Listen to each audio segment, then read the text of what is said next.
Okay, so hello po sa inyong lahat. Again, ako si Uncle Dean and ito yung unang video ko na gagawin tungkol sa autism, kung saan susubukan kong i-explain kung ano po yung nalalaman ko sa autism at yung experience ko bilang isang tatay ng dalawang may autism. Okay. So, nag-out na ako nung 2019. Ibig sabihin yan, prior to 2019, in denial ako nung nakikita ko na may signs and symptoms ng autism sa mga bata. Parang ayokong tanggapin. Ganun. But eventually, dahil sa pagmamahal mo rin sa mga bata, tatanggapin mo yan and then you will start to know and learn things about autism. So since 2019, I have been learning and reading and researching about autism. So it's 5 years already and ang dami ko na talagang nabasa ng mga cases about autism, mga researches. Okay, and it's something na pwede ko nang i-share, lalo na dun sa mga in denial hanggang ngayon. Alam ko na alam nyo yan alam ko na nakikita nyo sa mga anak ninyo, pero parang ang hirap tanggapin. Galing po ako dyan. Talagang hanggang ngayon ang hirap pa rin tanggapin. Meron pa rin yung tinatawag na sleepless nights, yung mga nagdadrama sa gabi, ganun. Talagang meron yan, hindi mawawala sa parent yan. Lalo na meron yung mga agam-agam, what if, mga ganun. But nakita ko rin kasi na hindi lang pala tayo yung may ganitong cases, but there are thousands of us here in the Philippines and hundreds of thousands all over the world may ganitong cases, yung mga talagang ang hirap tanggapin, kumbaga. So para ito dun sa mga nagtatanong pa rin hanggang ngayon, ano ba talaga autism? What causes autism? Okay, so sa mga researches na nagawa ko, sa mga nabasa ko, ito po yung mga top and common. Ngayon, hindi po ako doktor, hindi po ako dalubhasa, hindi po ako nag-aral ng medicine or ng psychology. Ako po ay isang tatay ng dalawang autistic na bata na talagang hanggang ngayon nag-i-struggle pa rin. Pero kahit papaano, with 5 years of trying to learn things about autism, medyo kaya ko na rin mag-share. Okay? And pwede nyo naman pong i-verify lahat ng sasabihin ko sa inyong napakagaling na doktor. Okay? So, ano po ba ang autism? Sa yung mga nakasulat sa mga pag magsa-search kayo sa Google, sasabihin niyan, autism is a neurological disorder or disability that affects people particularly sa communication, sa learning, on how to deal with people.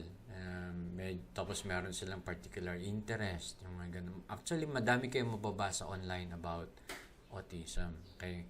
Isa siyang developmental disability. Bakit siya developmental disability?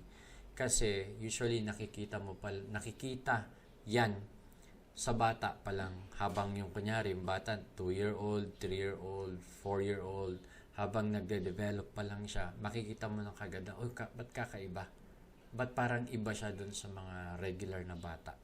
Kaya po siya tinawag na developmental disability kasi medyo kakaiba nga siya. Parang delayed, mahirap makicommunicate, may repetitive movements. Ako, nakita ko lahat sa mga anak ko yan, yung signs and symptoms of autism. So, yan. Dito sa atin, sa Pilipinas, madami actually may cases ng autism. For us parents ang tawag namin sa sarili namin ay awesome parents, nakikita kaagad namin kung yung bata ay may autism. Kasi nga, na-experience namin, nakita namin mismo sa mga anak namin, and we learn how to deal with them by having a lot of patience, very long patience talaga.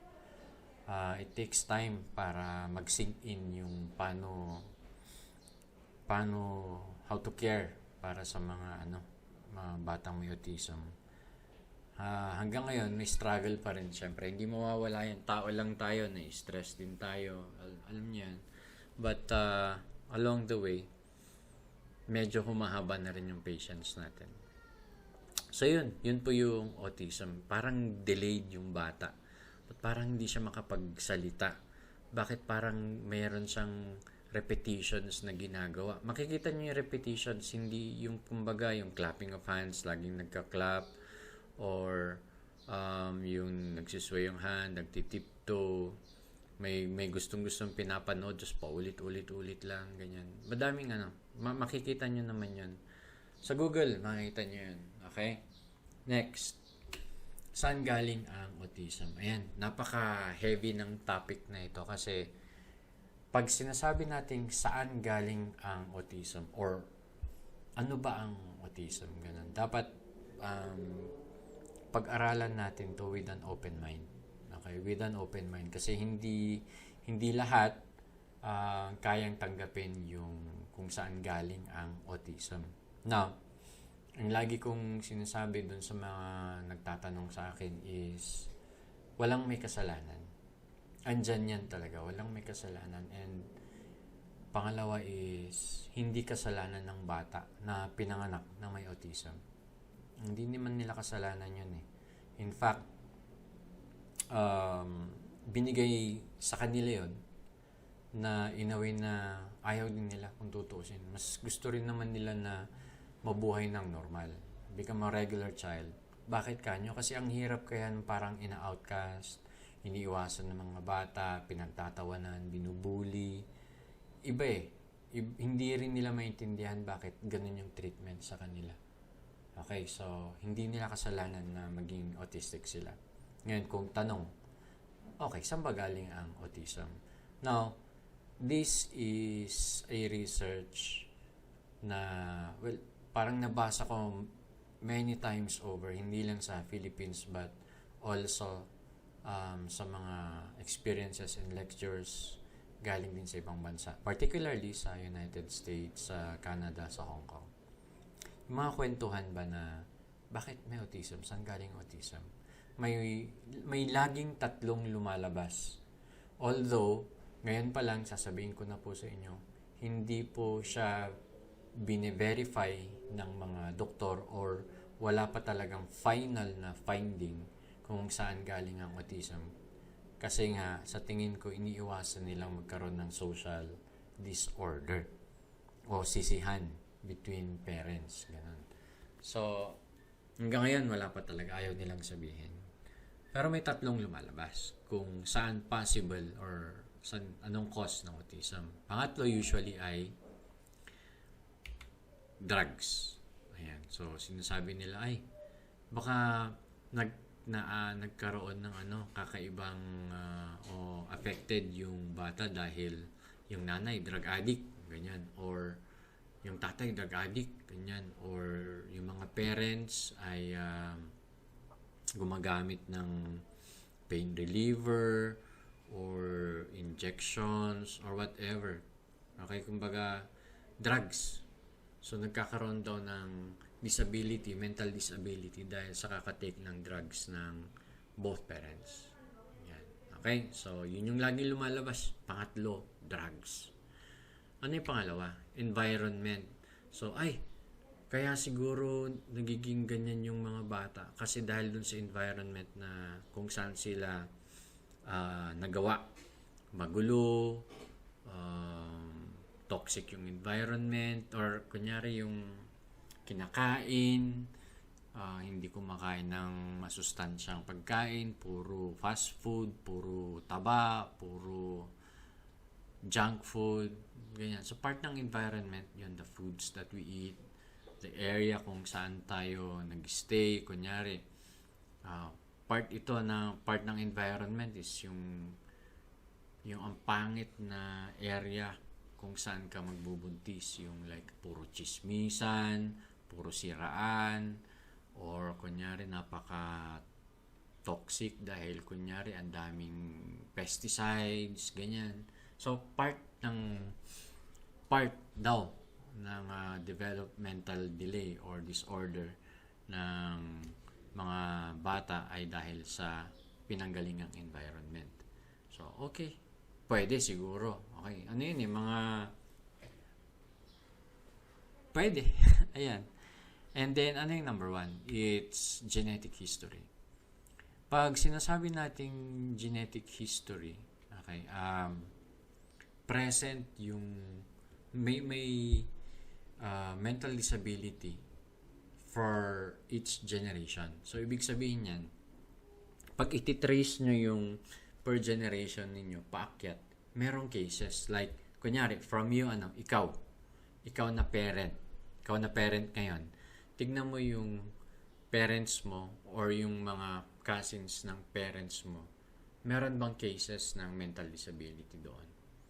And then, one more step, yung mga grandparents. May mga cases ba ng mental disability doon? Okay? Baka yung great-great-grandparents, meron bang cases ng mental disability doon? Okay? And then, pababa naman, galing sa'yo, tignan mo yung mga pinsan mo kung meron bang case ng mental disability. Okay? Tapos, tignan mo yung mga pamangkin mo. Doon ba sa mga pamangkin mo, parang may mental disability rin? Okay? Or baka may apo ka na, tignan mo baka may mental disability. So, actually, makikita mo per generation yan. Pag per generation, merong somewhat may mental disability or disorder, ibig sabihin may active strain yung family line ninyo. Coming from whatever generation up, going pababa, may active strain. So, genetic history. Ito yung pinaka-common na naririnig or nababasa or nasasabi ng mga tao worldwide na cause. Okay. It may come from both parents or one parent tapos may inactive na gene pala dun sa isang parent tapos nagsabat daw or nagsalubong sila so nagkaroon ng active gene. So hindi naman ako eksperto sa bagay na ito tanungin niyo yung mga doctors ninyo. At syempre, yung mga doctors ninyo, hindi rin nila aaminin yan kasi ayaw nila mag-away ngayon parents. But, pag titingnan natin, ito yung parang laging sinasabi na rason kung bakit passed on ang autism or yung mental disability. Ngayon, pag sinasabi kasi pala natin na mental disability, iba't iba ang mental disability. Actually, ang daming klaseng mental disability. Ang stress nga pwedeng mental disability o ADHD or yung pagkain ng sobra mental disability rin yan. Actually madaming klaseng mental disability. So hindi lang siya yung ASD or autism spectrum disorder. Pero pag titignan kasi natin, pwedeng factor yon kung bakit may mental disability coming from different generations going down hanggang sa'yo, hanggang sa anak mo. So, yun. Now, pag meron ngang ganyan, hindi naman natin pwedeng sabihin na, ay, isisi mo ka agad dun sa isa. Hindi, kasi unang-una sa lahat, walang may gusto. Di ba sabi ko, walang may gusto niyan. Pangalawa, huwag mo isisi sa isa kasi affected yung bata. At the end of the day, it's all about caring. Caring dun sa mga bata. Okay, so ibigay natin yung kaya nating ibigay para dun sa mga bata kasi tayo lang yung inaasahan nila, walang iba, only parents actually ang kayang magbigay ng tamang patience, tamang love, tamang understanding sa mga anak, sa mga batang may autism spectrum disorder. Okay, so yan muna ang may share ko ngayon. I hope ang video na ito will reach lahat ng parents na nagtatanong kung ano nga bang autism, bakit may autism, ganyan. Okay? And sa mga susunod na video, mag-share naman ako ng yung mga nararanasan ng parents na may nag-undergo ng ganito. Okay, and I tell you, ang dami kong drama sa buhay. I am a very strong man, but when it comes to my kids, I fall. I fall talaga. And tingin ko naman, it's high time for me to share yung mga experiences ko. And yun yung mga drama natin sa buhay. So that people will know what autism is. Hindi pwede kasing nakatago lang tayo na ikinahihiya natin yung no, hindi dapat ganyan eh. I'm making it my advocacy para ipaalam sa mga tao kung ano ang autism. Kung ano siya at kung paano natin i-care yung mga bata na may autism. Regardless of our drama or stress in life. Okay, so that's it for this video. Thank you very much. And please do mag-like naman kayo dun sa page na ginagawa ko ngayon, which is Autism Anonymous. Okay, Autism Anonymous. Hanapin lang po ninyo sa Facebook. And dun, let's talk about everything about autism. Magandang umaga po sa inyo lahat.